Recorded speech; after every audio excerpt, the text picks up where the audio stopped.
Hello, like Joe. This is Mad Linesman FPL podcast. Just a bunch of wannabe FPL pundits doing some FPL related bugchodi. My name's Mir, and joining us is FPL Fiddler, also known as Pritish, and Ratish Ramachandran. Uh, Over to you guys. Tell us something about yourselves. So, I've been watching football for like very few years compared to uh, most people in the world my age, and I've been playing so last 4 years I've been playing FPL, and since then FPL has really helped me understand football better, and at the same time it's completely consumed my life. So at times I wonder if the price to pay is worth it or not. Mention So me as well. I got you into FPL. yes, you did. Definitely you did. Yeah. So I came to Pritish and I was like, bro, you're a planner. Planning. Yeah. Planning is essential to FPL, and I think you're gonna do well. So you should give it a shot. Yeah, there've been lots of times when you had more hope in my team than I have had. So, yeah, Yep. I know you mean it when you say it. Isn't that always the case? Like you're always sort of interested in someone else's team telling them, transfers to make. Yeah, That's always been the case with FPL. yeah. Yeah. Yeah. What about you, I think Ratish? Tell us something about yourself. I've I've been playing FPL for about 14 years now. I started in 2007, so it's ruined like large part of my life already. But I still love this game, and in fact, in the last I think 3 or 4 years, it's become a lot more competitive because a lot of new people are actually taking to the game. I've actually started playing FPL, and in fact, I'm even at work, like I've made so many new friends just because there is like a fantasy league at work. And in fact, that's how I sort of met you guys as well. So yeah, this game is crazy and it is addictive and may, like ruin your weekends the entire year, but you still want to keep going. So that's the beauty of it. Yeah, Yeah. there's so many times when I meet people and if they say ki, uh, they watch football, my next question is, do you play FPL? Earlier, my question used to be, which team do you support? But now it straight goes to FPL. Why FPL खेलता है क्या? कैसा चल रहा है तेरा season? Yeah. And this season was like forgiving for me in terms of how it went. But yeah, I've been miserable too, man. Like I've been on the other end, and but you still want to go back into it. It's like a drug. You It is a just drug. yeah, yeah, yep. So let's start by covering the topics that we discussed. Yeah. Uh, the first one here is season overall OR thoughts. So I'll go first. Okay. Yeah. So I finished 600 6,900K. Uh, Woohoo! this is not bad. It's my best finish so far playing FPL. I've been playing for 6 seasons, and not counting the shadow team from last to last year, which finished 3K. But from my own team, this is my best finish so far. And it's been a crazy season, man. Like, COVID did change a lot of things, and we had to adapt to a lot of it. But yeah, I'm pretty happy with how uh, the season went for me.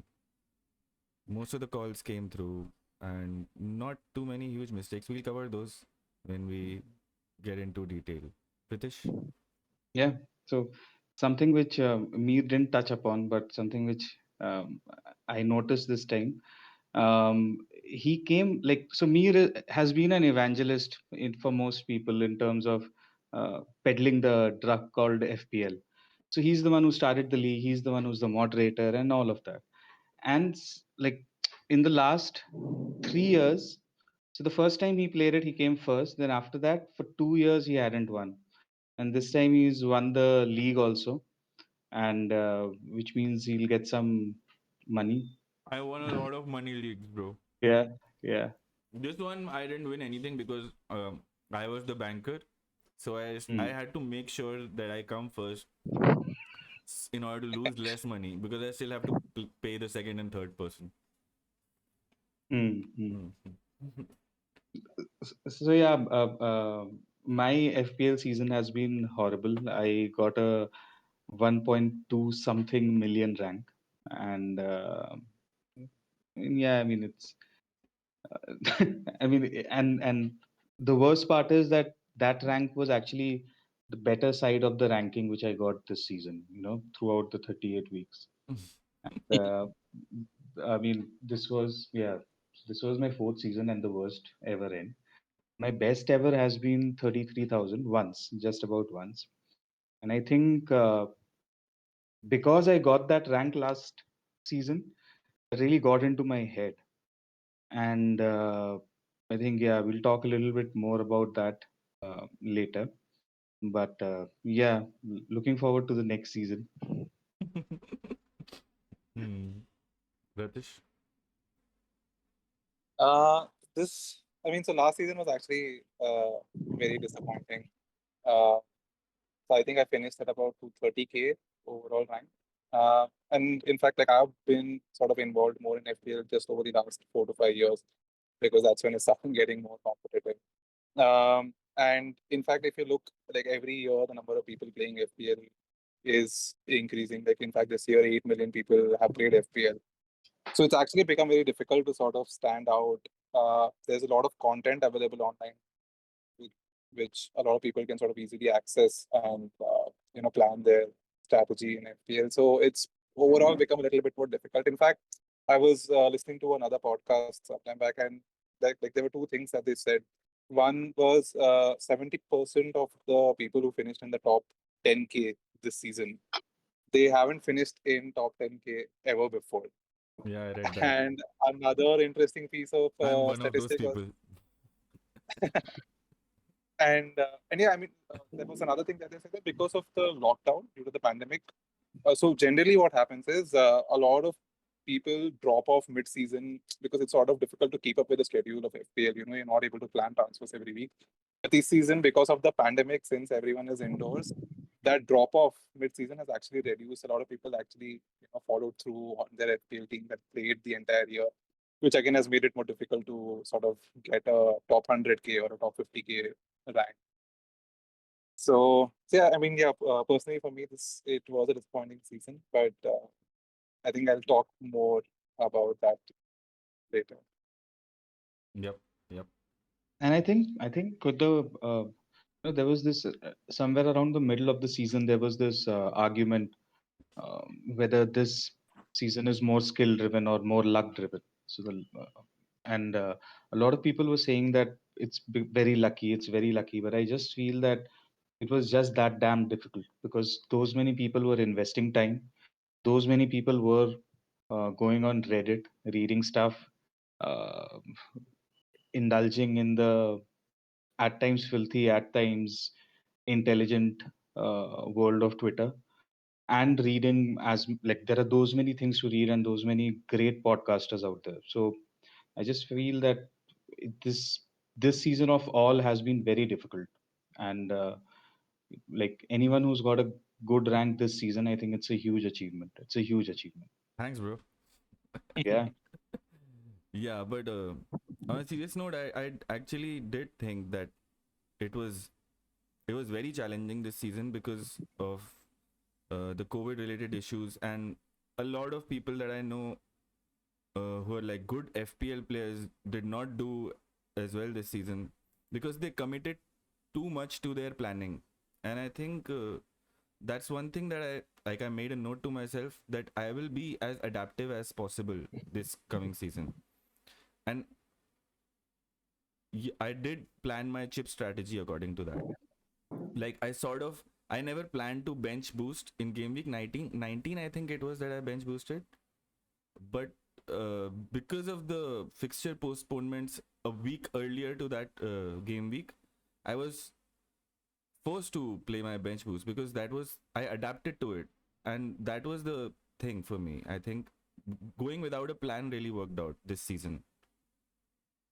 But Yeah. specifically for your bench boost, how, I mean, I don't think you got a big haul from the bench, if I remember right, because Yeah, not uh, that big, but bench boost is a chip anyway. We'll get to that later, but bench boost is a chip that I don't value as much anyway. I'm looking to play it as soon as possible yeah, because it's it's just that's a that's one thing which I'm definitely going to do go moving forward. And again, because my brother has a team and he hardly plays it and keeps asking me. So hmm, I saw that in his, like, it's you have to get 18 points, no, 4 into 4, 16 points at the end of the day. So if you have good players playing good fixtures, and any day, there are these weeks where you have a huge benching crisis. You don't hmm. know who to bench because anyone can score. Look, I think those weeks are also perfect weeks to play it. And somewhere next season, unless it falls very naturally, I'm not going to look at the wild card as a way to set up the bench boost. Unless it falls really seamlessly, I'm Yeah. not going to look at it like that. Yeah, I Well, think at the uh, sorry, I think at the end of the day, the points that you get through a triple captain or a bench boost, like that extra points is probably a 10, 15, which in the grand scheme of things, when you're scoring 2,300 points over the entire season, it doesn't matter that much.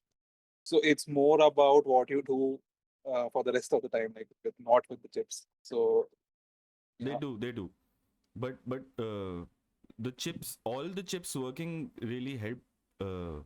Elevate my rank. I Mm. I think Yeah. so. Should we move on? Yeah. Let's move on. Okay. The next is best and worst decisions slash transfers. Who wants to go first? Um, I mean, I'll go first. Okay. Okay. If I go first, we'll at least end on a good note. So, I mean, for me, my season as a whole was uh, a flaming pot of really old shit. And after, and there are lots of things which I fucked up, but there are few which really stand out. Amongst all the fuck ups, few stand out really in a big fashion. So I think after, the first fuck up I did was I played my wildcard in game week 3. That was the biggest fuck up I did to begin with. Because, I mean, honestly, you don't have any data at that point in time about what's going to happen. So that was my biggest fuck up. And the fuck up was, I mean, each fuck up has really punched me in the face in the next week itself. I've not had to wait. I mean, usually people have to wait to realize that they've fucked up. But no, for me, it was instant justice. So in my in my wild card, I removed Bruno, who went on to give 34 points in the next 5 game weeks. I removed Wilson, who went Oof. on to give 43 points in the next 5 game weeks. Both Bruno and Wilson had two double-digit hauls. I Hmm. removed Walker Peters, who went on to have 3 clean sheets in the next 5 game week. And I removed Ailing, because when I was going through this, I thought Ailing kya hi de deta mujhe. Ailing had fucking 2 clean sheets in the next 5 game weeks. So I mean, that was instant justice for me, and I got like immediately fucked the next game week, and then they kept. I mean, I was drilled consistently, and then I think I in the second wild card, my second, like, my biggest fuck up was to triple up on Wolves. I also tripled up on City, but then I don't consider that to be a fuck up because, well, if you're putting your money on City, it's okay. I mean, they didn't have their momentum at that time, but that's fine. I mean, big deal. But I tripled up on Wolves. That really bit me. Yeah, yeah, I Uh, saw that, and yeah. I didn't get that when you did that. I wanted to ask you about it. Like, what was Mm. your thinking behind triple wolves? Because I there, think some. yeah, go ahead. I think somewhere I really got obsessed with the idea of, because the season before that I had seen the power of differentials, like how fucking powerful they can be. And I got some great hauls because of a few differentials. And that really mattered. That made the most, like, all the difference were made by those few differentials and few game weeks. So I was greedy to get those. and Wolves seemed promising. Podence did that ever famous nutmeg of KDB, and I felt he's the real deal. I mean, he's a forward in Wolves, and they are playing smoothly. So why not get him? Jimenez seemed like a constant trickler, so I thought might as well invest in him. He'll keep trickling, and I got Hmm. Semedo, and I got Semedo. Now, of all these three, Semedo is the one who gave me something at least. So Semedo was fine. The other two were quite bad for me. And if I'm saying Semedo was fine, you can imagine how bad the other two were I for know me. because I had Semedo in my draft and he did nothing for me. Like nothing. I had him like half the season and then I just dumped him. Yeah, and that at the only time Podence gave a hauled a double digit, he was on my bench. So I got nothing. I got diddly squat from these fuckers. And Foden gave me something whenever he was starting, he was getting something. KDB was fine. KDB, I mean, KDB is KDB. There's nothing wrong with bringing in KDB at any point of the season. Hmm. And so yeah, these were some of my major fuck ups. And also, I think I doubled up on Liverpool defense. I had Early on. Trent and yeah, game week. This is my wild card move. So I had Trent Oh. and Robbo both. So that was some 14 and what 14 and a half. How much? 14 mil stuck Yeah. in two players, and then VVD got injured. And before VVD got injured, we had like Liverpool had that 7-2 thrashing at Aston Villa, and Robbo and Trent gave me -1 each. So that was Oh. my first fuck up. I Oof. have still more. I have still more to present. Okay, Oh this was the my. first time when I was like, You went in deep, fuck. man. I I have really went like in deep. 5 lines written over here. I need closure. I need to go deep. I need fucking closure. I really need to go deep, man. I really need to go deep. बोल Okay. भाई तू बोल. Uh, next, and from here onwards, I started getting very tiny greens and slightly less tiny reds. Okay, so that was my journey throughout. So I was hovering between 5.5 to 4.5 million for a while. Hmm. Then I took a -16. Hmm?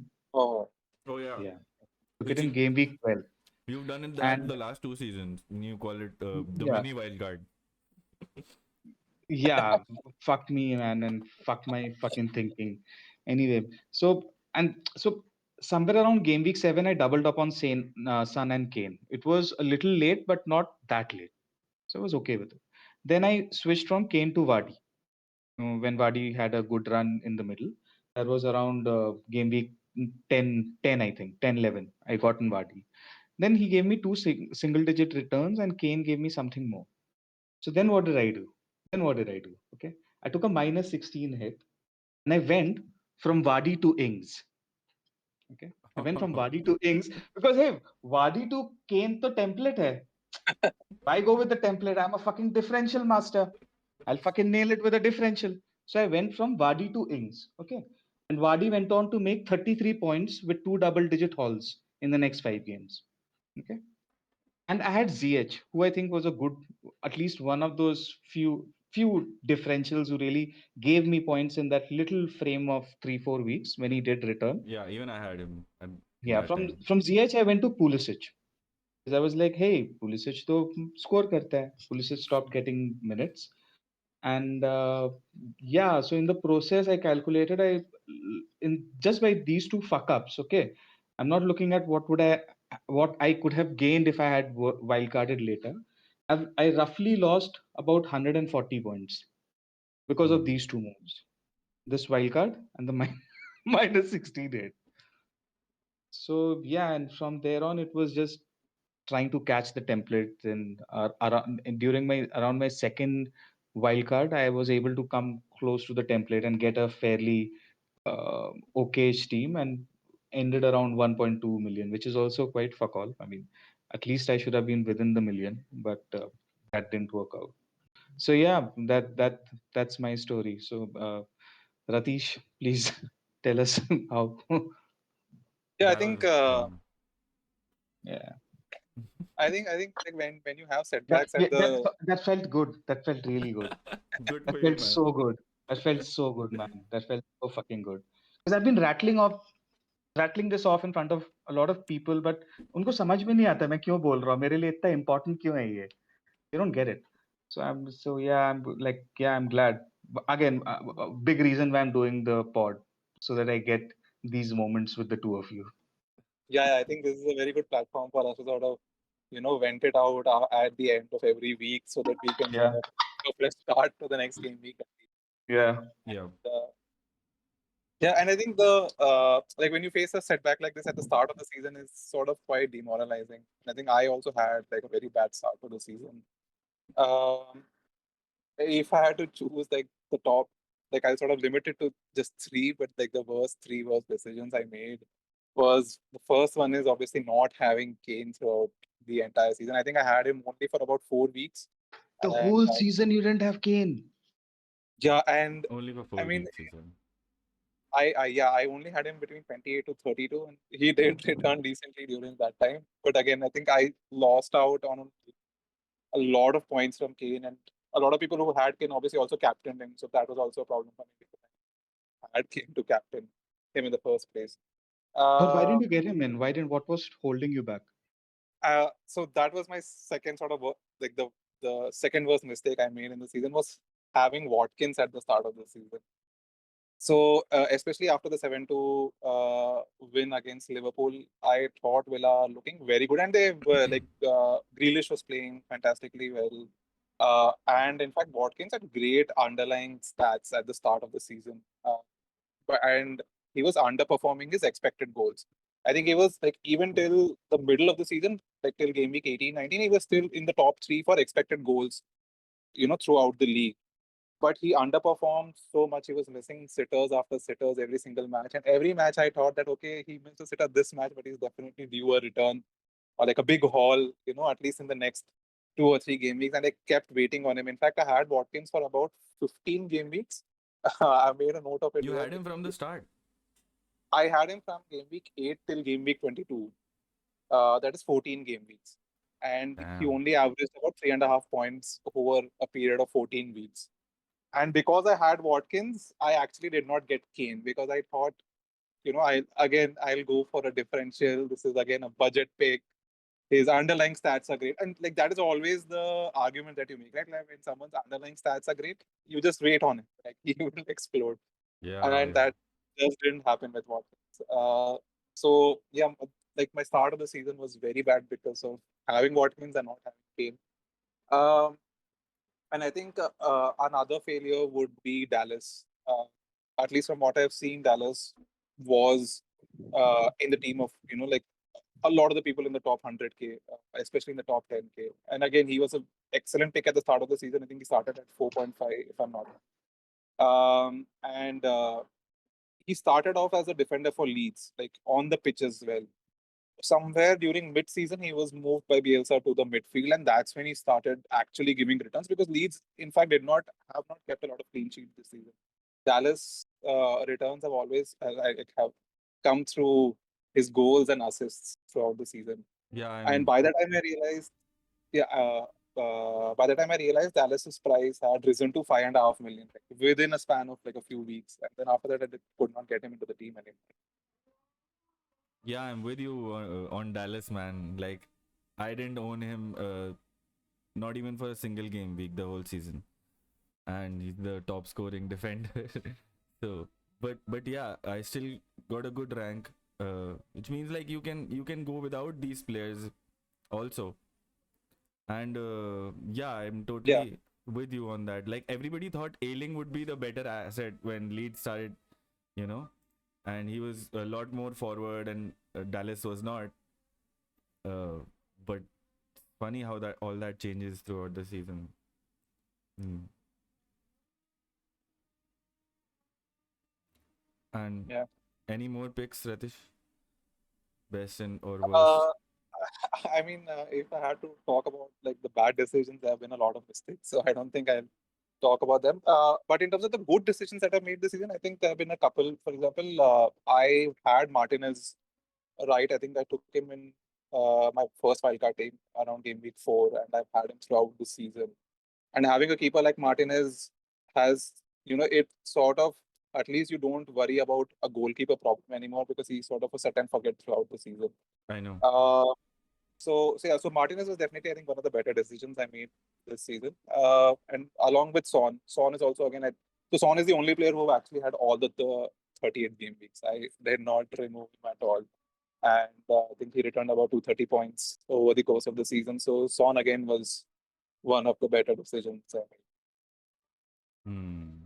I don't think there's been a single player that I've owned all 38 game weeks. Yeah. But yeah, Sun has been there for most of it. I think Kane and Son this season, you could argue, were sort of season keepers. Yeah, So but I think we've all owned Martinez throughout the season. Right. Pritish got him in his game week 3 wild card. I got him in my game week 5 wild card. Yeah. yeah. Anything else to add, Ratish? Should I? No, continue? I think we can move on. Yeah. So I'll start with mine. First was to start with the Everton assets as a fixture play at the start of the season. Because I didn't really know how if they were going to do well, but I trusted Don Carlo, as he's a great manager. And like the West Brom game, like, and the opening few games really like helped me push my rank. Otherwise, I did not really have a good start. I started the season with Mane over Salah, and Salah got a hat trick game week 1. I had a 2.5 million rank the first game week, and I was like, how do I get Salah back? Like, but Mane like gave me a brace in the second game week, and that sort of tipped the scales. And then I was like, this is the perfect time to get Salah, and then I did. But like my first 3 transfers were Foden, De Bruyne, and Sterling, and like all of them like did nothing for me. And game week 5, I wild carded all of them out. Yeah, I remember talking to Pritish about it, and that's also something that Late Riser did from FPL Wire. But he did not wildcard, and he held them for a long time, which like really screwed his rank. So yeah, what I'm trying to say is like I also made a lot of bad decisions this season at the start, but I was able to cover up for them. You know, I was able to fix my mistakes, all of the little ones that I made in the start of the season. I got ZH, and like I had the presence of mind to remove him within 3 weeks because I saw him as and he gave me a brace also, in a brace of assists, I think, in those 3-4 weeks. But I saw him as a non-performing asset. Like he looked really good in that one game, and then he was just invisible for the next 3. And that has really worked for me this season to spot the right guy that needs to go out of my team. Yeah, and if I think of a transfer swing, like, oh yeah, on FPL Retro, I found out that I did an amazing move in game week 31. I took out Antonio and Cancelo, and I got in Iheanacho and Trent, which was a 23-point swing for me. And Oh, yeah, that was huge. That was huge. Um, and yeah, uh, at the end of the season, I didn't know what to do with my transfers in this one week. I think it was game week 33 or something, and right before the blank game week, and I got in Brighton assets, and everybody was getting a few Brighton defensive assets, and I went for Trossard and Welbeck. And British like, this just doesn't make sense. Then yeah, you're I remember Welbeck. I was like, Yeah, what the hell are you doing? and Welbeck has actually, I think, given you 2 double-digit hauls. Yeah, he gave me two hauls, which like really propelled my rank. Both off the bench. Both off the bench, yes. And That was yeah, cute.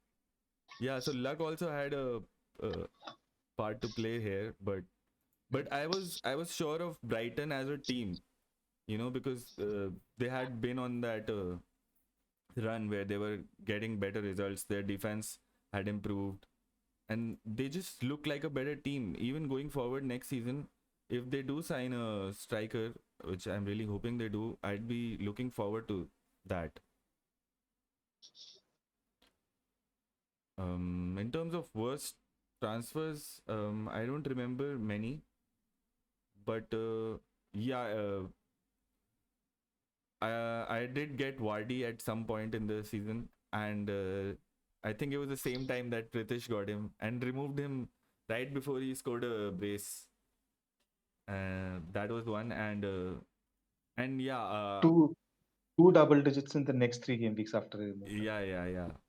But then he continued to be the same old Vardy again, so that was not that bad for me.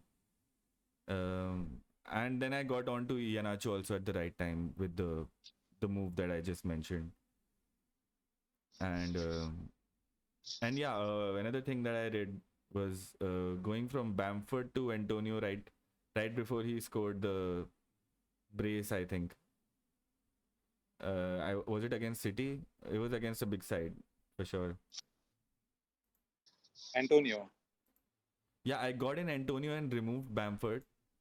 Oh, Yeah, it was in game week 21, and that was a negative of minus 13, points.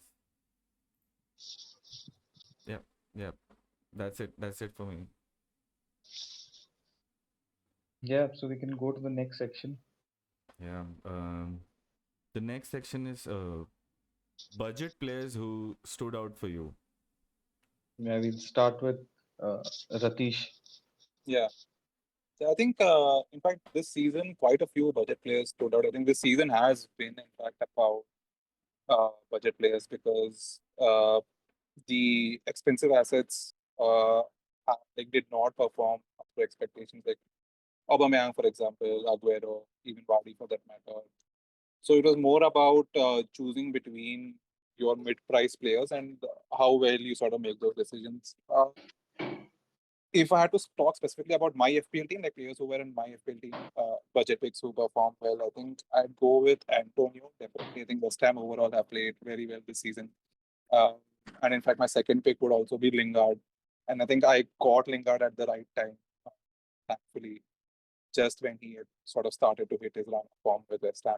So Antonio Lingard, both were amazing for me this FPL season, and Gundogan and Bamford also. Gundogan again for that patch where he was on a goal scoring spree.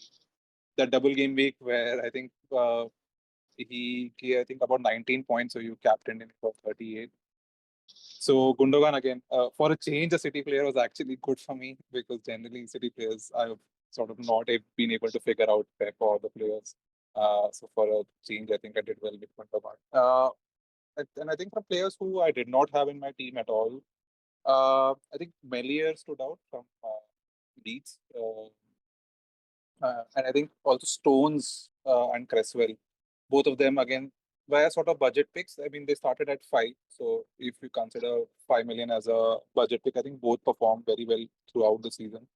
And Pereira from West Brom. I think he actually was under the radar throughout the season. And I think he gave about 170 odd points. For a team that got relegated, I think that's a pretty good FPL score. Yeah, So that was insane. Like, I don't remember anybody from my mini leagues who had Pereira. Like, everybody sort yeah, of yeah. was blindsided by that. Yeah, I think he's been under the radar for the entire season. I still remember at the start of the season, Pereira was sort of talked about a lot. That he's the main man for West Brom, and he's going to give a lot of points. But I think his question was about consistency. Like there were games where he was scoring braces, but then he went on a run of like 3 to 4 games, not scoring at all. And of course, the overall form of the team also played a factor. Yep. Yeah, so I'll go next. For me, I think the whole of West Ham and Leeds. I mean, a majority of them can be put in Yeah, that bracket. I mean, they both the teams were a treasure trove of like of really good consistent budget picks. And I mean, you named all of them: Bam Bam, then Ailing. I mean, not Ailing, but yeah, sorry, Dallas, Rafinha. Then from West Ham, you have Soufal, Yeah. Cresswell, of course. Then I mean, Antonio, all of them. So all of them were definitely there. And I mean, though I think I have a feeling you won't agree with me, Ratish, but I think another really good pick this season. Maybe I got him at times when he was giving returns, and maybe he was not my Kane alternate.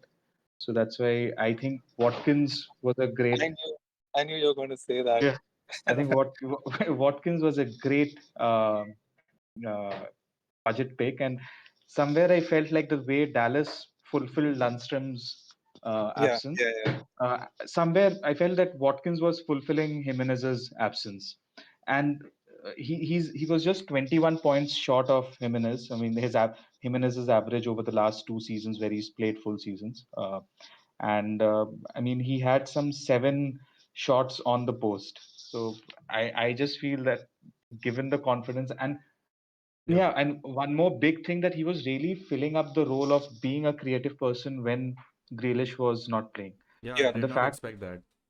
and the fact that he got around, I think he's got some 14 goals and I mean some like a bunch of 9 assists or something, if I remember Yeah. right.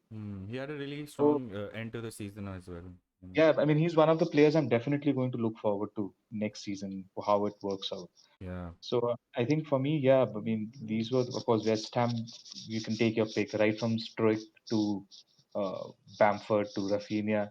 If you got it right, then even Rodrigo, Harrison, all of them were really good picks. And yeah, West Ham was great, and then yeah, special mention for Ollie Watkins. Yep. Yep. Yep. And what about you, Um. me?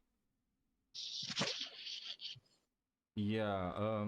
You guys covered most of it, but to add to that, I'll just mention the budget players that did well for me. Oh And well, oh they did well Well, for you. Welbeck Welbeck has is one of them. once But yeah, I didn't have him for a long period, but yeah, he did well for me. He did more than I expected of him. I immediately regretted the transfer when I made it, but I still held on to him, just hoping that he returns, and he did. And Smith Rowe is another guy, 4.2 million legend, who hauled for me in the double game week. And I actually went back and checked when I got him, and I got him in game week 19. Uh, and he came on about 3 to 4 times for me, did nothing. And the decision to hold him that long when there were so many uh, mid budget guys that were performing like Rafinha and Lingard, I did not get them, and I held on to him, and like he came through in the end. So it was, yeah, that was great. Suchek is another guy that did well for a lot of people at the start of the season. I did not have him, but I'd just like to give him a shout. And other than that, there's the legend 4.2 million guy, Brewster, which I had for like 34 game weeks out of 38, I think, oh, until I replaced him with Welbeck, another legend. I have a feeling he might hold the record of the minus maximum 1 pointers through the season. He might just hold the record for it. Yeah, what a legend, dude. Like, not even a single return. I think West Brom defenders would also uh, Yeah, yeah, uh, they'll be up there. would have given you one point throughout the season. But for a striker to not even get an assist, not even like, it's insane. And the amount and the record breaking transfer, you know. But yeah, he like, it's a little harsh, but he enabled me to get the ultimate midfield that at the start of the season, which was I had Salah, KDB, Grealish, Son, and Bruno in my midfield, and it was all thanks to Brewster. Yeah. Yeah. Yeah. So let's not Did forget you him. also have Kane? Yeah, I also had Kane. And you bench boosted with Brewster on it. Yeah, I bench boosted with Brewster. Yeah, yeah. So moving on, I mean, who are the who is the player, or let's say players who you did not get the entire season but you wish you had? Hmm. We already discussed So Dallas. Like yeah, I did not have Dallas, and I think Ratish also did not have him for Yeah, most of the season. I think I had him only at the start for a very short time. But that was when he was playing as a defender on the pitch as well. So did not really matter that much. Wait, I might also have had him at the start. I don't really remember. Yeah, continue, continue. Yeah, I think Dallas at the start of the season was a good option. Like you, as like it thought Leeds might give you a clean sheet here and there, and he was only 4.5, so he was a good budget defender. But then it only in the middle of the season was when he started playing as a midfielder, and I think that's when a lot of people actually jumped onto him as well. Apart from Dallas, I think Stones and Cresswell. Uh, I feel like I did not have them throughout the entire season, not for a single game week. And I still remember there was a City double game week uh, where I chose Dias over Stones, thinking that obviously, when you invest a little bit more in a player, you are going to get more returns. And I think Stones scored 2 goals. I think he gave about 21 points in one single match. Um, and I just regretted that a lot. So Stones, I think, and Cresswell also. Cresswell, I think, has given almost double-digit assists, or I think close to 10, maybe 8 or 9. Yeah, So Cresswell Cresswell. also has been. Yeah. Cresswell definitely has been a miss. But I just went back to my game week history and checked, and I did own Dallas for exactly one game week. When I wildcarded in game week 5, got in Dallas, and the very next game week 6, I removed him for Killman. Yeah, could have been a top 1K finish for me if I held him. yeah. So I think this season it was also really funny because there wasn't any, like, through 2 seasons before this we were really spoiled with a regular starting 4.0, and Hmm. almost each and every 4.0 went on to become a trap. I mean, went on to become that player who you could only move or have the luxury to move if you were using a wild card. Hmm. So, I mean, all of them, people who were over smart and got Ferguson because they thought that he'll be back. Mitchell, he stopped playing after a while. Kilman is one such player who stopped. Even Stroik, who might have got the maximum minutes of all the 4.0s, even he wasn't regular enough, so to say. I mean, he was Yeah. contingent to a lot of injuries happening within the team. So the Hmm. 4.2 O's were big letdowns in the defensive lineups this season. Except the legend, Nat Phillips. Yeah, yeah. When Oh he yes. took off, he took off. Yeah. Yeah, he took off in the end and really helped me out. Mm. Yeah. Yeah, Um. I also actually had Phillips, I think, for the last 8 game weeks or so, because I was actually looking at a 4.0 enabler just to have in the team so that I could purchase someone more expensive. But he actually ended up, playing off the bench a couple of weeks for me, and Liverpool thankfully held on to clean sheets in a couple of games. Uh, so yeah, I think Phillips was good for me as well. But because of Phillips, I could not get Trent because I had Salah Jota already, and Phillips was my third Yeah. Liverpool player. Same for Get me. Like Trent. I couldn't get Mane in the last game week, which I really wanted to, but I was forced to make some other moves. But yeah. Other than that, I think Chilwell was one guy which I did not own. I remember when I played my wildcard in game week 5. Game week 5 was when Chilwell had his first start and he scored a brace off the bench. And that's when everybody went for him. And then he continued to give returns for like 10 straight game weeks. And every week I was just like, fuck, man, Chilwell. Like, when will he stop? And he just kept going on and on and on. And then I just decided to not get him, and he eventually just stopped returning. Yeah. Yeah. So I mean, I think for me, uh, uh, sticking to staying true to the deep fuck that my season was, I managed to get almost every player that I wanted just a few weeks late. And I mean, if you remember me, Ramina, in the group chats also, that became a fucking joke. Yeah, yeah, it did. Pritish has got this player, and now it's the end of this player. Yeah. So That, that happened to me. That happened to me quite a few times. But if I don't if I don't count them, then I think for me the two biggest misses. First one was Justin. I think he was oh a yes, I huge miss. totally forgot about him. Justin. Oh, Huge miss. And somewhere people were really rewarded for not knowing too much information in the beginning of the season, because that drove people to pick up Bamford and Justin, because they didn't have as much information as others had who could speculate basis that information. So I think Justin was a huge miss. And towards the end, I think I got too committed to the. I mean, when you bring in a player, then you get committed to the idea of getting something out of that player. And I think that stopped me from doing a Lingard to Willock towards the end of the Oh. season. um, So these are two players I think I really, really, really fucking should have had at some point in the season. hmm. Yep, yep, Justin. You're right about Justin.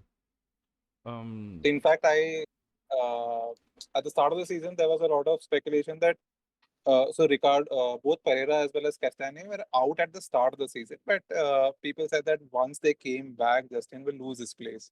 yep.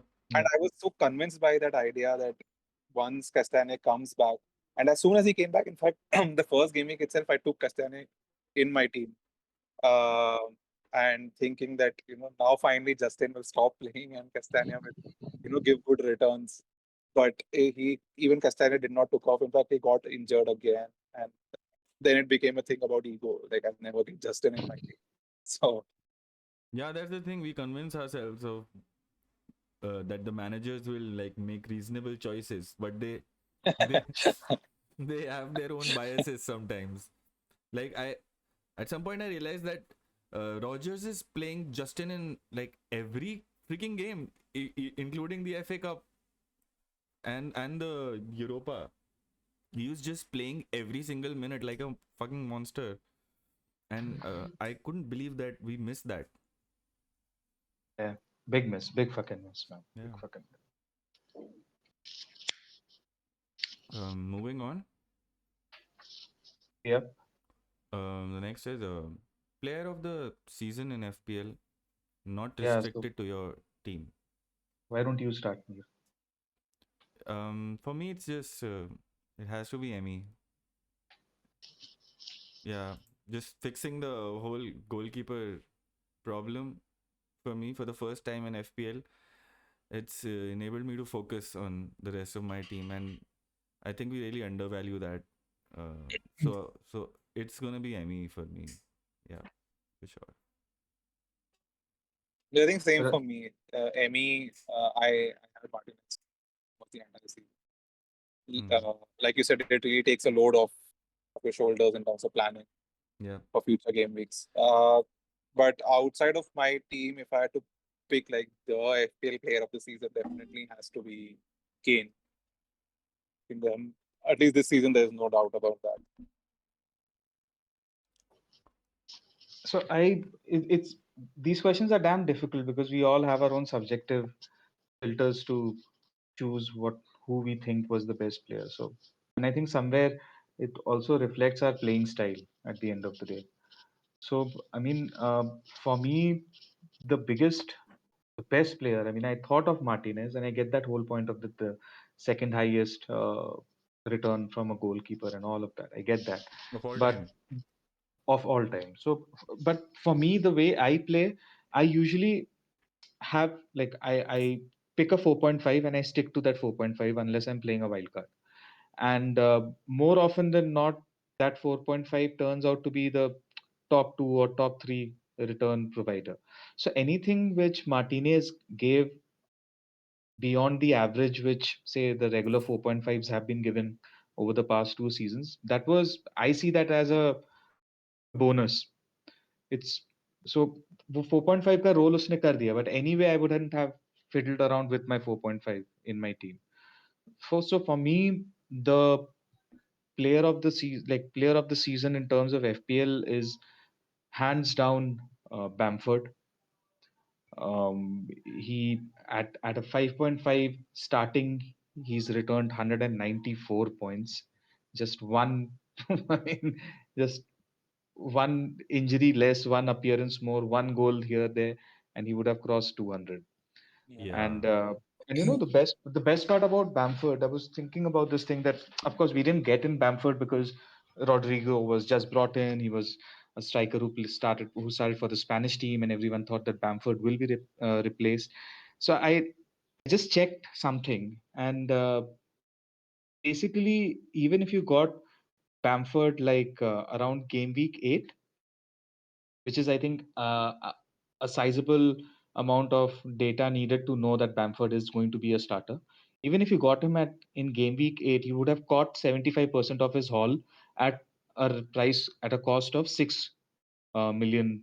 Uh, so which is also fairly good. I mean, given that, and why I think this is very important is because it's these players like Bamford who uh, I like to keep as glue guys instead of keeping the premiums as glue guys, because in premiums you should have that like this season has taught us more than any season that you need at times you need to move around your premiums. And so yeah, for me it's Bamford definitely. Yeah, I agree with you on that. Um, Bamford has been just he spoiled us this season, like a 5.5 asset. But yeah, I really wish I had had him from the start. Like it's another thing about the Twitter narratives that start to form as soon as the season starts, and when people don't really have a clue like what's going to happen in the season, and they make these calculated assumptions, but a lot of them don't turn out to be true, and we have to be careful of that at the start of the season. So I'm going to make it a point next season to yeah, just keep my eyes open and Mhm. adapt as much as possible. I think for next season, I think somewhere the only thing which I really want to do, because I completely believe in what you were saying, that that one needs to be adaptable and every season is going to have its own set of quirks. So I completely agree to that. So honestly, like this season when I started, I had a bunch of rules and things to do and follow, inspired by FPL General, the way he makes his own set of rules which he will follow through the season. I had made those and they didn't help. So I think the only thing I'm going to definitely do entering next season is I'll try and keep 1 million in the bank in my game week 1 team. I really want to do that. Really want to do that because that just makes it so much simpler to wait things out. Because in Hmm. the beginning, things are very volatile. Prices just keep shooting. And in the beginning, a rise of zero point 0.1 is actually zero point 0.5 rise. It's not a zero point 0.1 rise, it's a zero point 0.5 rise. Yeah. So, because you don't have extra zero point 0.1s, you only have zero point 0.5s. A million So, is probably a little too much, but point 0.5 is like is good enough, I think. वैसे तो आप you want to hold your game week 1 transfer and make 2 in the second game week. That's what I'd like to do. So yeah, even your strategy is like good workout actually. Yeah, yeah. mm, Because you have the price rises are insane at the start of the season. Mm. Yeah, yeah. I think for me, I actually did not have Bamford at the start of the season, and it was actually largely due to fear of Pookie and Mitrovic. Yeah. Over the last two seasons, both came from relegated teams. Both were hyped a lot. In fact, Pookie had such a good start last season with Norwich, and then eventually he faded out as well. And like those two experiences sort of, I think, scarred me in a way that Yeah, I was not ready to sort of still trust Bamford that did play in my mind as completely. well. Yeah. Yeah, and I think the mistake that we make here is that we just, like, based on a very small sample of Mitrovic and Pookie, I just, decided that another player from a relegation team will not perform well just based on those two sort of set of data points. And I think that's where the flexibility in terms of how you think has to again probably change. Uh, like you pointed out, being adaptive to the situation. Mm-hmm. I think that generally, actually, we'll tackle that in the next section. Yep. Yep. So I think we can move to the next section. Yeah. Who are the players from this season? And let's expand it.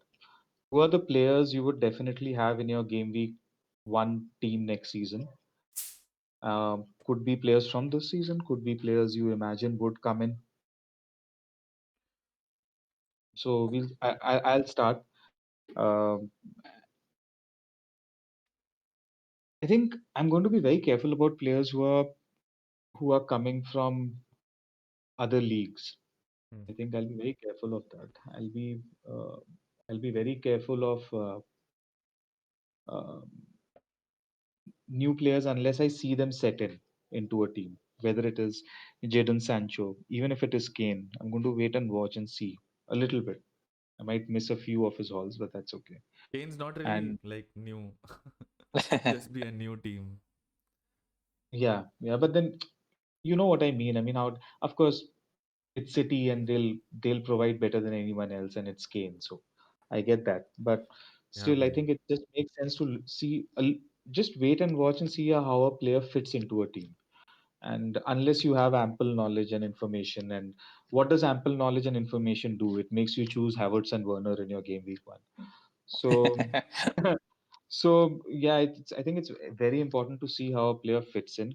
And having said that, I am definitely going to keep an eye out for the highest of whoever is the highest scoring striker from the promoted teams. Um, I have a hypothesis that they enter with high confidence, they do well for a while, and then they fizzle away. Hmm. Um, so if and fingers crossed, when is the EFL playoff done? Are the I results think out? it's this weekend. Yeah. I'm not wrong. It's this weekend, I think. It's Brentford versus It's Swansea. Swansea, yeah. So I'm really like if Brentford. Oh, It's going on, oh, in fact. so right, so they are ahead. So it's going on. Yeah. Great. And in fact, Tony is the one who Yes, scored yes, for yes, Brentford. yes, yes, Yeah, yes. So, Wow. crazy this season. Look at so that. if Brentford is coming up, I am going for Tony. I will go for Tony for sure. Yeah, I just he. feel that Yeah, yeah. that initial momentum is good to catch. A lot of people won't be on the player. Even if they are on the player, a lot of people might bench Tony, depending on the fixtures. And irrespective of the fixtures, I'll pick him up because, again, I think it's got much more to do with confidence than with anything else. Yeah. Also So on that's penalties. Yeah. yeah. That's it. So that's one guy I want to look out, keep an eye out for. Then I'm a little doubtful about, again, the same doubt I had in the beginning of the season. I have it about Bamford going into next season. Will he start? What's going to happen? I maybe it's futile to doubt his starts, but I don't know. I mean, I still have my doubts what will happen and how much will he be priced because he might be priced around 8, Hmm. easily be priced around 8. Then Rafinha is one player who was so fucking good. I mean, there are these players like Mir and I were discussing. I mean, I'm sure everyone, most of the people listening to this also know about it from before. That there are some players who change the entire flow of the team. So Fernandez was that kind of player. That you remove that one player and you see a world of a difference in the way the team plays. Rafinha is, and such players eventually, inevitably go on to become the talismans if they are at least in the forward line or something. Rafinha is one guy I really want to keep an eye out, and I hope he's not too expensive. Hmm. And yeah, I mean, if for every little piece of warning that I had in my head, if Kane moves to City and and he's not more than 13, I I'll don't care if he's 15. I'm getting him. Like, Yeah, at this point, and so with Kane, I think so. I just have some apprehension because he will be going to the Euros this year, and because of the packed schedule, the Premier League season will also start immediately after the Euros. So I feel, especially if England go deeper into the competition, Kane might miss out, on the first couple of game weeks, just an extended rest for him, irrespective of whether he joins City or whichever team, or if he stays at Spurs. I think he'll have a delayed start to the season uh, this year. So I, I'm not too sure I about. I refuse to give any fucks about the Euros. I refuse to give any fucks about the Euros. yeah, so I mean, Brentford just I scored again. refuse to give a fuck. Oh, he did. Brentford Brentford. did. Brentford just scored Who, again. who, is it Tony? Tell me it's Tony.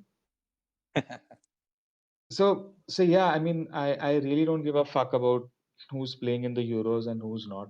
Um, Kane is either playing or he's injured.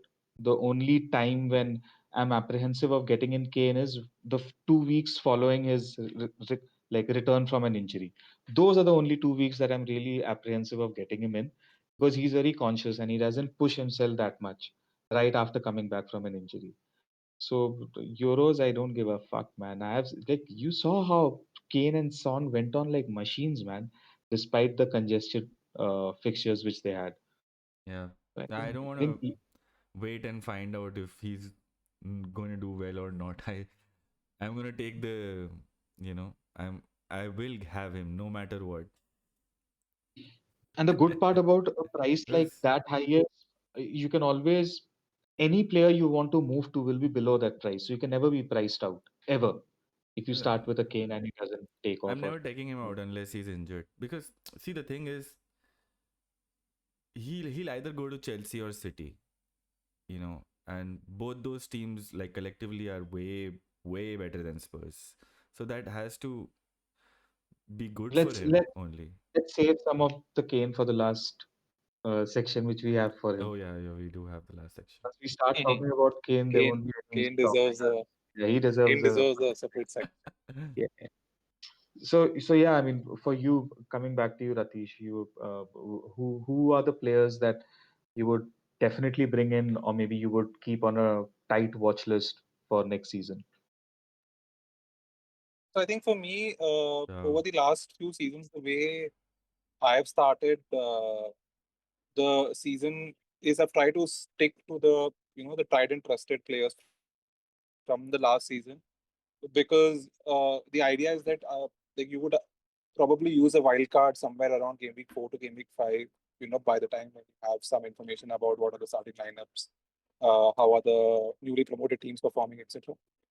So the first 5 game weeks, I try to sort of navigate with the tried and trusted players from the season before. So I think I'm going to sort of stick to that for the next season as well. I think I'll have Emi Martinez for sure in goal. I'll have Salah Bruno, no doubt, there. I'll also have Dias because Dias has been outstanding for City, and City again have been defensively great this season.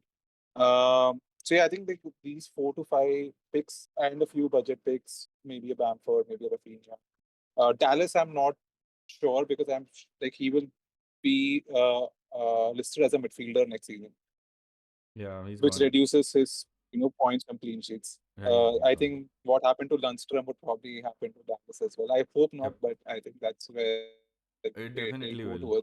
So I read on Twitter, I read on Reddit that if you calculate his points as a midfielder this season, it's around 160. I'm not. Let me just check. It's a fairly decent number. What I remember for a 6.5 midfielder, it's fairly decent. But I think the catch will be that will you go for Dallas or you go for Rafinha? I think that will be the tougher exactly, choice to make in yeah, these yeah. midfield. Yep, yep. And yeah, so that will make it a little hard for sure. And I was just listening to the names you are talking about, and I was thinking of the pricing. Hmm. Um, you know, I just feel that if you're going for a player who's 13.5, let's say, I'm taking a like I'm not pushing it to 14. Let's say 13.5. If Kane is 13.5, though I think he'll be 14, where will you shave your budget from? You will end up shaving from the defense. Once you start shaving from the defense, suddenly you'll be left with a line where your highest price you're willing to pay for a defender is 5, maybe 4.5, and you will be forced to have a 4.0 defender. You'll have to punt on that possible starter. So, I mean, I just feel that cost factor of Kane will be a huge factor in deciding uh, our defense more than anything else. Hmm. Because Hmm. Yep. so any Yeah, more players that you're looking at, Ratish, out of these, like, outside these which you mentioned? I think I think I'll actually keep a close eye on the Euros because I'm sure that the form from the Euros will sort of be carried forward to the Premier League season. So I'm definitely going to keep an eye on players who are performing well at the Euros and probably have a couple of better performing players from the Euros in the starting 11. Uh, Again, depending on what kind of rest that they've had.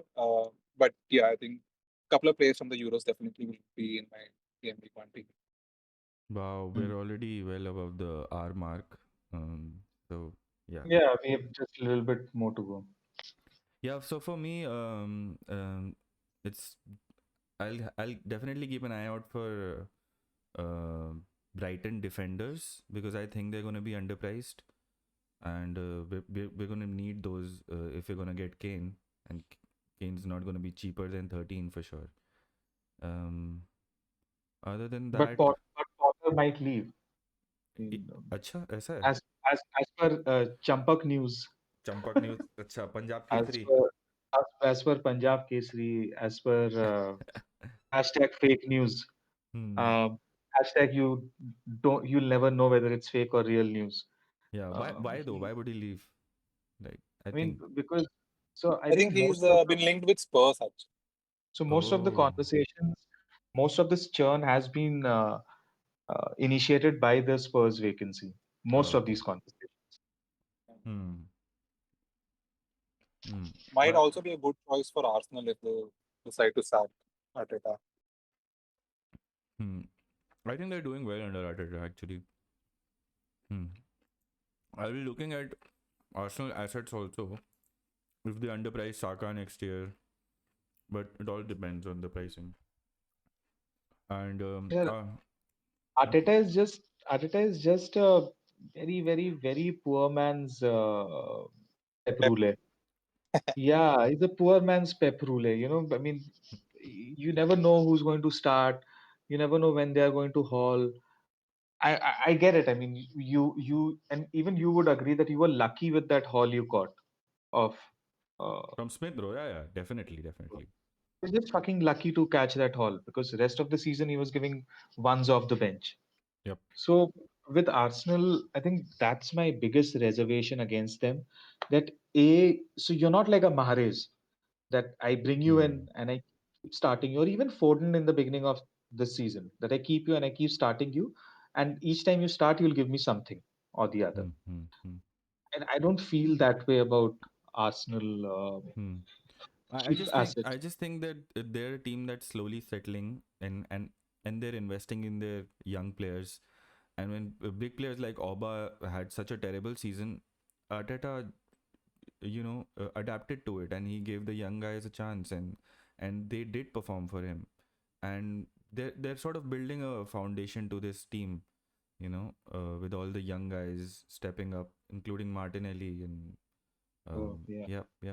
So I see good things for them in the future if they make a few good signings in defense, especially, um, and in midfield like a holding mid alongside Partey. I see them doing well over next season, and their assets will definitely be underpriced with the finish they've had. Yeah. Other than that, I think Meslier is another guy that I'll be looking at. I hope that he's underpriced. He should be the 4.5 guy that I start with next season. I'm hoping he's still 4.5.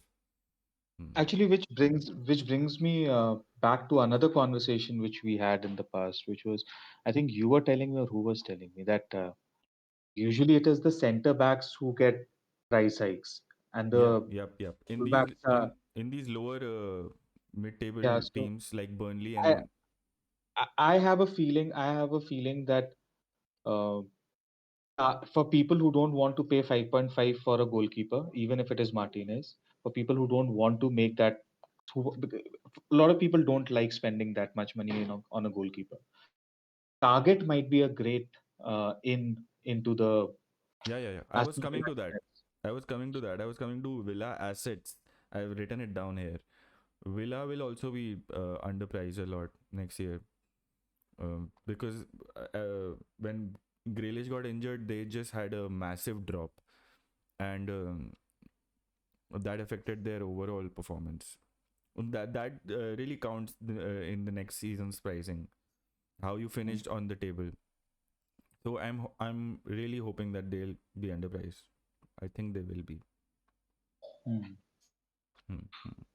I think with Grealish leaving, there are rumors that he might leave Yeah, uh, yeah. this season. So But I where think will he go?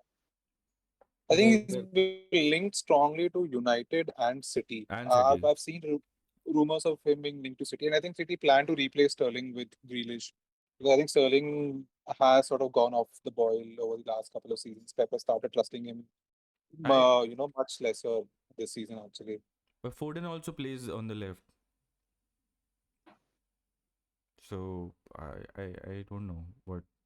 I think for Pep, Foden's ideal position would be where David Silva used to play, like Yeah, that's what I thought between. initially this season, but he So, surprisingly never played there. yeah, and that's because Pep did not trust Sterling throughout the season because Sterling had dropped off so much. His finishing was so poor, especially at the start of the season. That I think he decided to actually rather play Foden on the wing than Sterling, which actually says a lot about the like sort of Sterling's future at the club. And I think that is why they are also linked to Grealish right now. I read in Man City Extra, which is a fairly reliable source for City news, that there are talks of moving Sterling on. Hmm. Yeah, yeah. Now we'll have to wait and watch who loses faith in Sterling first, Mubin or Pep Guardiola. So Mubin's the only City fan in the group. Yeah. अच्छा. काफी फटी हुई है उसकी आज I'm sure वो admit नहीं करेगा. Today is the final. And they'll win, yeah. Fuck. They'll Yeah, fucking man, win. they're comfortably gonna win. But do you want to have like a sort of like a short discussion on the final before we Yeah, wrap up? why not? I mean, Yeah, yeah, yeah, I mean, we've got one more section. We've got two more sections to cover. yeah. So let's try and cover those. If we can do it on time, we can have a CL thing. So maybe Yeah. that can be our Okay. incentive to do this faster. Yeah, We yeah. So, Let's so do the it. next section is a quick discussion of who we feel will be overpriced, underpriced. I think we've Um, sort of gone through the pricing in our Yeah, sort I'll just yeah, mention what I've written and not discuss it any further than that. yeah. So in overpriced, I've written Bruno and United assets, who I think will be overpriced because they finished second. But and Bruno was yeah, like the top point scorer, so I think he will be like very highly priced, and I'm not expecting much from them next season. I'm put off by United. And other than that, I think West Ham assets will also be also get a hike because they finished quite high on the table. City defense I've also written down will get a lot of uh, quite a bit of hike, but they might still be worth it. So I've just written it down, and I expect Mahrez also to have a good hike. Son also. And in steals, I've written Mane, KDB, Foden, Vardy, maybe Obbs, and whoever is the City striker. It could be Jesus also. Uh, but yeah, that's it for me. Yeah, and okay, yeah. So the steals have been covered. So cool. We're at the last section before we do our bonus section on CL. Hmm. I mean, I think we somewhere felt that it's very important to touch upon how critical Kane's transfer is going to be in deciding the fate of the EPL next in the coming season. And I was talking to one of my very close friends, Siddharth Balani, and he said that the last time this happened was when Van Persie moved to United. That last time a transfer so decisive in Yeah. terms of how the table will end in the next season. And that was then. And this year, a combination of Kane and City, um, it'll be. I mean, it'll just be a freak of nature if City doesn't win. I know that Ratish has been playing for 14 seasons. I'm fairly new to the game. So is Pritish, but I'm sure Ratish remembers that how RVP broke FPL. Everybody had him, and everybody had Yeah, him yeah. as a captain every week, and that's what I love. I hate captaincy. I hate captaincy in general. It shouldn't exist, and that's what players like RVP and Kane, enable you to Sure. do. Yeah. So I see that as a good thing. Yeah, and I think his season would also be very similar to the season Salah had. I think in his first year after joining Liverpool season, I think where he scored 25 odd goals in the league, where he was literally scoring every game, if not scoring, assisting.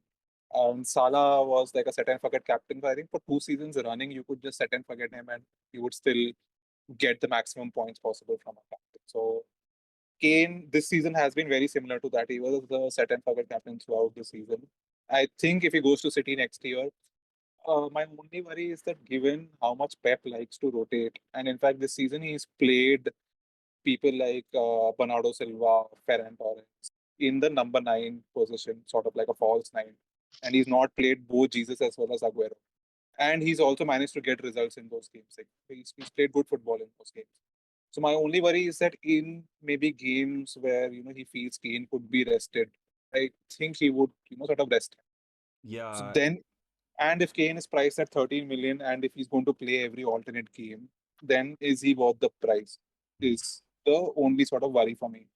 But I think if Kane joins a team like Chelsea or United, then he's definitely a must buy because both Chelsea and United are craving for strikers. Cavani would then be a backup. I think given his age, Cavani should be a backup. Uh, even like although how good he is at this age. So if Kane joins a team like Chelsea, especially who do not have an out, given the way Tuchel plays, he needs a centre forward, like a much upgraded sort of version of Giroud, who can link up the play between sort of the front five, the two midfielders and the three attacking players. So I think Kane would be a very good fit at Chelsea. So if he goes to Chelsea, I think he'll definitely be a season keeper for me. Hmm. Hmm. I think I'm also keen on seeing where Lukaku ends up because for most teams, for United, City, and Chelsea, Lukaku is the second option. It's become more than evident that Haaland is not going to leave. So Hmm. now Hmm. Lukaku will be Yeah, the. yeah, especially since Conte Yeah. has left, I think. In fact, I read somewhere that if Conte comes to Spurs, then Lukaku would follow him to Spurs. Again, I mean, this is a very sort of unverified rumor, but uh, I do think that Conte and Lukaku have that sort of special bond, especially over the last season. I think they've been very close. And if Conte does join a team like Spurs or Madrid, for that matter, I think there is a good chance that Lukaku would move with him. Yeah, and I'm sorry. I mean, of course, because of the past with United, Lukaku is not United's second choice, but for Yeah, Chelsea and City, he's definitely like whoever gets Kane, the other person will get Lukaku, it yeah. seems. So Hmm. that's something happening. So yeah, I mean, Mir, what do you think? Anything you want to? Uh, Yeah, we don't know until the transfer happens, so uh, I'm not gonna speculate on that. But I really liked how Lukaku played this season. He's definitely leveled up his game. So it'll be great to have him back in the league. Let's see. Let's see. What's that? There's some noise. Okay. Yeah, it's just happening at my end. There's something happening in the kitchen. Please, I'll just Acha. mute myself. Are we done with Okay. Kane? Are we done? Yeah, I think we can move to the bonus section. Yeah, we can Before go. the bonus section, I made a section of my own. Just a little fun thing. So this one's called FPL friends and FPL enemies. So this is how I like to play the game. I like to remember the legends who performed well for me, and I also like to remember the fuckers who never perform for me, but they do for everyone else. So yeah, I have categorized them, and FPL friends में सबसे पहला है अपना Smith row because I held him for so long and I'm sort of attached to him now. And yeah, he went out with a bang. So special mention to Smith Rowe. The second one is Bamford, definitely just such a lovely guy. So happy in all of his interviews. I just love to see his post-match interviews. Cheerful, happy, smiling guy. I love him. Best friend. I Third one. remember the one. I remember the one where he was. I think Bamford was interviewing and complaining about the pitch conditions, and it was quite evident that somebody from behind the camera is asking him to pipe it down a bit. Yeah. And then there's of course the legend Nat Phillips. Welbeck is also in there. Did well for me in the little time that I had him. Iheanacho is in there because, as Pritish knows, I just hate Leicester to the core, and he's the only player from Leicester ever to have performed for me. So he's in there. He's definitely in there. And last but not the least, there's Lacazette, who's a special friend now for me this from this season onwards because this is the second time I've owned him for 1 week in the entire season, and both the times he was on the free hit and he returned with 2 goals both the times. So he's a free hit legend for me, and no matter whenever I'm free hitting next, I am gonna have him in my team, no matter what. So yeah, definitely Lacazette, the legend. Um, Moving on to FPL enemies. Vardy is on the top of the list. Never has he ever performed for me. Never. Oh man, I just don't want to go on this rant. Um, and then there's Antonio, and I'm gonna end with Dean Smith, fucker who does not believe in fantasy, who wants to live in reality. Yeah. What about you, Ratish, off the top of your head? Uh, but like one thing I've learned is not to have friends in this game because it just leads to no one is your friend in this game. So, but if I had to pick one friend, I'd pick Martinez. I think matlab, he's definitely saved me this year. Especially, in fact, in a lot of game weeks, he was my highest point scorer. Emmy is And more like a spouse, marriage material. हाँ मतलब उसको रख के भूल जाओ हाँ. but but yeah, I mean, so Emmy is probably the only friend that I'd probably have in FPL. Enemies, a lot of them. Vardy for sure. He's uh, scarred me a lot of times. I think Salah also because like whenever I've transferred him out, he's went on crazy hauls, and then when I get him back, he's gone on like a lot of form. So like Salah is a player who you should keep for like the entire 38 game weeks and not play sort of roulette with him. So, Yep. but that I've never sort of figured out Salah. Yeah. This season, hope like I've sort of held on to him a little bit more, but Salah is definitely an enemy for me, and he plays for Liverpool. So um, I think Vardy and Salah have probably my two biggest enemies. Yeah. British. My FPL friends, and I won't look at people who have kept only for this season. I'm trying to think 2, 3 seasons in a Mm, bunch. mm, I think for me, my FPL friend, it's one of the Burnley fullbacks always turns up for me. mm. Uh, Whoever is playing that season, they usually turn up. Peters, Taylor. Yeah, they do something for me, something or the other. They do either they keep tickling or they pull a Taylor on me. So they do something or the other. Yeah. Um, Other, I think I really need to start trusting Wilson a little bit more because Mm, for 2 seasons I've started with Wilson and then I've shipped him out a little too early, and I think I need to start trusting him more. So maybe Alright. I'm his enemy and Is your he's not friend my your enemy. enemy? Yeah, so maybe I'm his enemy. He's not my enemy. Okay, that's what I feel. And in terms of enemies, I'd say Pulisic is an enemy. Pulisic is definitely an enemy. Okay, of fucking sure he's an enemy. It's not his fault, man. It's Tuchel's fault. Yeah, I mean, you know what I mean. Yeah. He's never worked for me. Never worked for me. So he's Mm, an enemy for sure. And besides that, I think yeah, I mean, that's about it. That's the only person that I have issues against. And for me, like last season, Barnes was giving me a lot of points. Gave me a lot of points. Vardy, as I said, is another guy who I should be sticking around for a little longer. mm-hmm. So Leicester hasn't really let me down as badly. Never worked out for me. Anyway, moving on to the I last think section. let l- Vardy. If you want to get in Vardy, then you need to track where Pratyush is getting in Vardy. I think that's a cheat code. Because Mm-hmm. that fucker, he manages to get almost every haul which Vardy has to offer. He Yeah. manages to get it.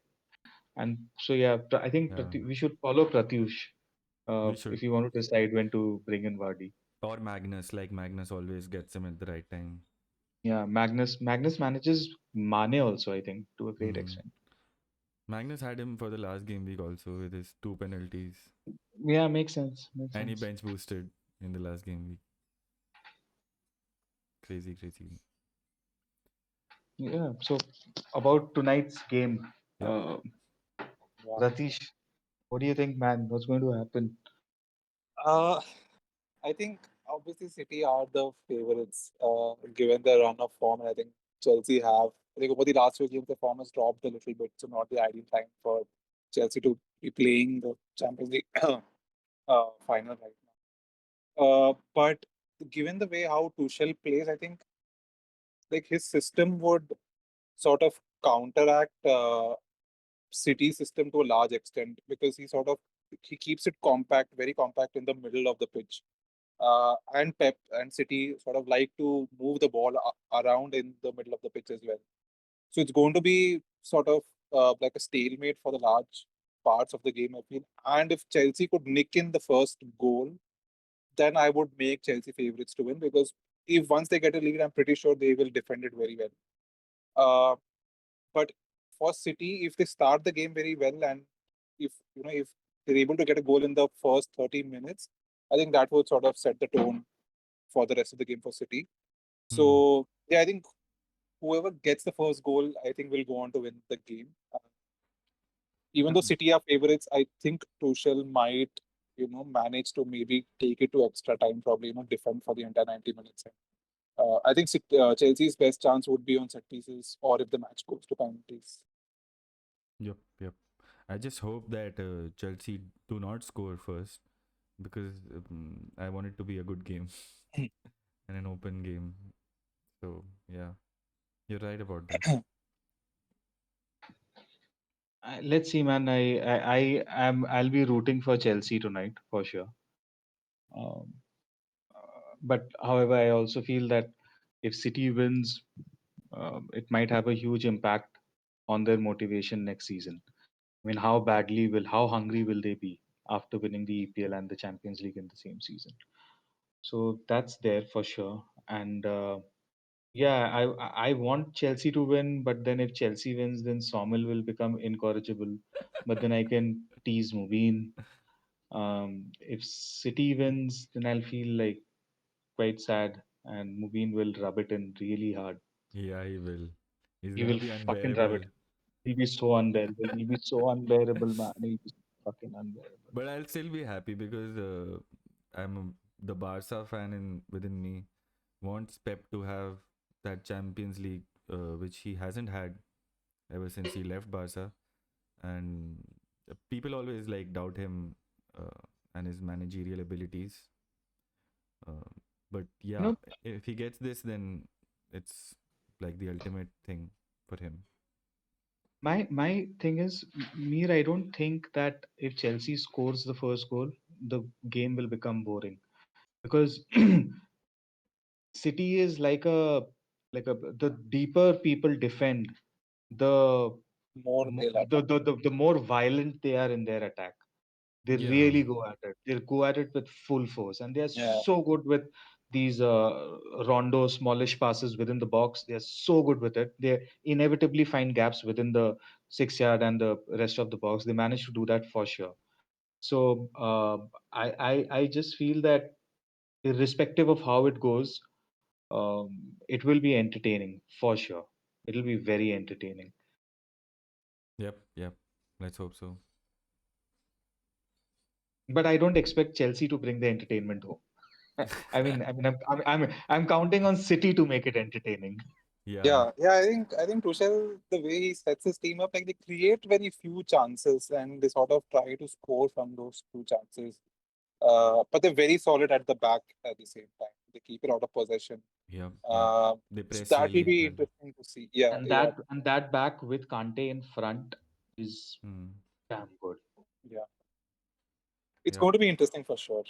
Do you Yeah. think Giroud will start? No way. Chelsea, I have no idea. Like for the first time, I think I can come close to predicting 10 out of 11 players Pep is going to play. For the first time, I think ever. And Chelsea, I have no idea, man. I have no idea. Like I know for sure that Mount will start. He has to start. I know Kante will start. I don't know whether it'll be Jorginho or whether it'll be Kovacic. Kovacic. I have no idea who's going to start beside them. Is On Havertz the injured? No, Havertz, Werner, I don't know who's going to start. I really don't know Was Havertz which one. injured the last we heard of him? There was something, I think, no? Because Hmm. something had happened. Not sure. We'll have to check if you I think if you I can think the check. front three also Tuchel has been rotating them quite a bit. Like sometimes it's Havertz through the center, sometimes it's Werner. He's also played both Giroud and Tammy there. So he's sort of not yet had like a fixed front three. Even Hudson Odoi, for that matter, he either plays as a wing back or the front three. He I has have a Pulisic. I have a feeling he'll go with the lineup which started against Madrid at Stamford Bridge. I think he'll go with that lineup. That's my that's just what makes sense. I mean, it's Hmm. something which has worked out for him in the past, and I think today it's also a lot about seeing which which of the two managers ends up overthinking. I Yeah, think today the is one of the those days when you'll get to see that. the way they held Madrid, like their ability to kill a game is what scares me. It makes me But think they that scored 2 goals. But they scored 2 goals. yeah, they did, but they still managed to hold Madrid, which is still a big deal. Even though they were not Yeah, finishing, but they stopped. They were able to break the flow of the game, and to do that with a Madrid side, this Madrid side especially is a big deal. Big deal. Mm. Mm. So I would be wary of them. Yep, it's gonna be. I really hope Havertz gets his day in the sun today. I really hope. I really hope. He's been very unfortunate, and I really hope he gets something today. And Mm-hmm. who do you what do you think might guys be the game changer today? Kante? It's the first name which comes to my mind. Yeah. I think if Kante performs the way he normally performs, then it'll become If very if difficult for City. if we have an average day of Kante, Yeah, It'll be difficult for City. An Yeah. Yeah, average that day at work for Kante. But It'll be Fernandinho tough. is also like back in his Super Saiyan form again. So it's Yeah, gonna be good. yeah, it'll be good. That's why, I mean, again, I'm saying I really want Werner to do something today. Hmm. Really want him to do something. All right, guys. Over 1 hour and 35 minutes logged in. Oh, brilliant. I don't think anyone will have the patience to watch 90 minutes of this. Yeah. That's okay. I've got so much out of this conversation today that I will really be satiated till the end of the year. Which brings me to this. Should we do something for the Euros also? Ratish, are you so Mir and I we are playing Euro Fantasy. Yeah, even Uh, team बना you're दिया also already. बना yeah. तो मैंने भी लिया है but मेरे को उतना पता नहीं है यार यूरोज वोरोज के बारे में मैंने तो थोड़ा बहुत रिसर्च किया, ये छोटा मोटा टीम का हंगेरी टाइप्स कौन खेलता है ये वो, हाँ तो हाँ, but I am in So maybe we can uh, in a week or whatever, like whenever we have time, या we can Hmm. do I a think pod. Euros starting on June 12th, right? yep yep या ठीक है, so we Hmm. Have we can do something maybe 5th 6th, Yeah, अगर वीकडे नहीं तो फिर next weekend ही कर लेते yeah. Weekend पे ही करते हैं. Hmm. हैं. हाँ, ठीक है alright let's end it here this has been Yeah, fun yeah. great. It's actually been an entire football match. yeah but a lot of fun guys thank you for joining and any last words